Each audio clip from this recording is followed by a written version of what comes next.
Hello everyone, সবাই কেমন আছো? আশা করি অনেক ভালো আছো। আজকে আবারও একটা নতুন ভিডিও নিয়ে চলে এলাম তোমাদের সামনে।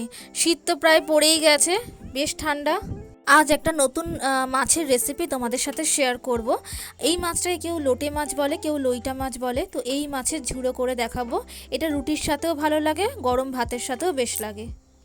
তো প্রথমে কড়াটা ভালো করে গরম করে তাতে কিছুটা পরিমাণ তেল দিয়েছি। তেল দিয়ে আলুগুলো ডুমো ডুমো করে ভেজে নিয়েছি। এবার আলুগুলো ডুমো ডুমো করে কেটে ভাজা হয়ে যাওয়ার পরে ওই কড়াইতে আরও কিছুটা পরিমাণ তেল অ্যাড করে গরম করা হয়েছে এবং তাতে দুটো বড় সাইজের পেঁয়াজ কুচিয়ে নিয়েছি। কোচানো হয়ে যাওয়ার পরে অন্যদিকে মিক্সিতে আদা, রসুন, লঙ্কা পেস্ট করে নিয়েছিলাম। পেঁয়াজটা ভাজা ভাজা গোল্ডেন ব্রাউন ভাজা ভাজা হয়ে যাওয়ার পরে ওর মধ্যে পুরো পেস্টটা অ্যাড করে দিয়েছি এবং ওটাও ভাজা হয়ে যাওয়ার পরে টমেটো কুচি অ্যাড করেছি। টমেটো তার সাথে ধনেপাতাও দিয়ে দিয়েছি।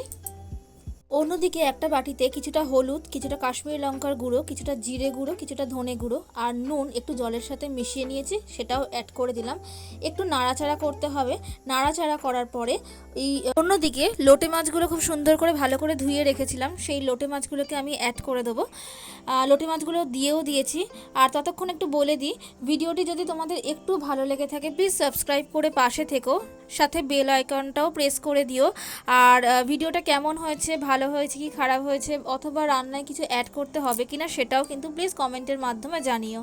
তোমরা কে কিভাবে লোটে মাছ রান্না করে খেও সেটা কিন্তু কমেন্ট করে জানিও। ততক্ষণে তো আমি একেবারেই চাপা দিইনি, এটা কষাতে কষাতে এইরকম পরিস্থিতিতে এসছে, জলটা একেবারে শুকিয়ে নিয়েছি। ততক্ষণের জন্য ভালো থেকো, সুস্থ থেকো সবাই।